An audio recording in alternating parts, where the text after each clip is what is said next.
CoCo Cele here in Charlotte, North Carolina. CoCo Cele, its inception comes out of my mother's genius, coconut. She was very big into coconut, and her name was Celestina. So you have Coco, the first two syllables of coconut, and the first two syllables of my mom's name. Thus, we've got CoCo Cele. And she was very big on the value of coconut. Of course, I grew up with coconut.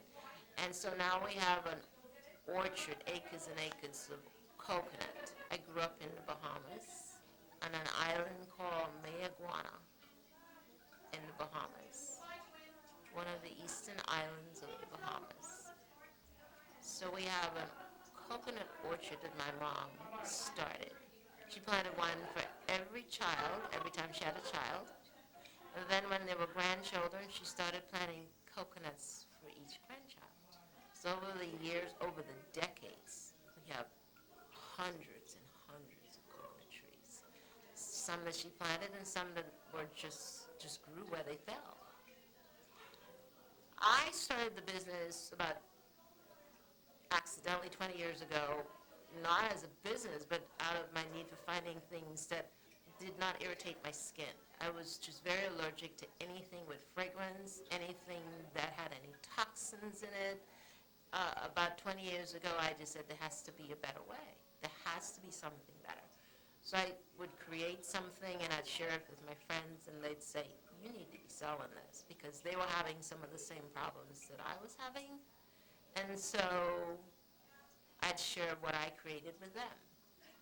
I made lotions, body creams, and deodorants, and facial scrubs. And some of them are part of what we're doing now, but basically right now we're doing the lotions and the creams.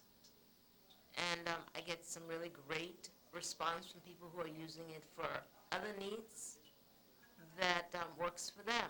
But it was out of that need for myself that I started the business. Raw products. Coconut oil, raw coconut oil, beeswax, raw beeswax, almond oil, all of them. There's no toxins in our product at all. We've got grapeseed oil, which is great for helping with fine lines on men or with women. Coconut oil is great for moisture along with almond oil. The important thing that I would like people to take away from the product is to know that what goes on our body also ends up in our body. And if you wouldn't put it in your body, then why put it on your body? It's got to be okay either way. If it's good to go in, it should be good to go on. If it's good to go on, it should be good to go in. I got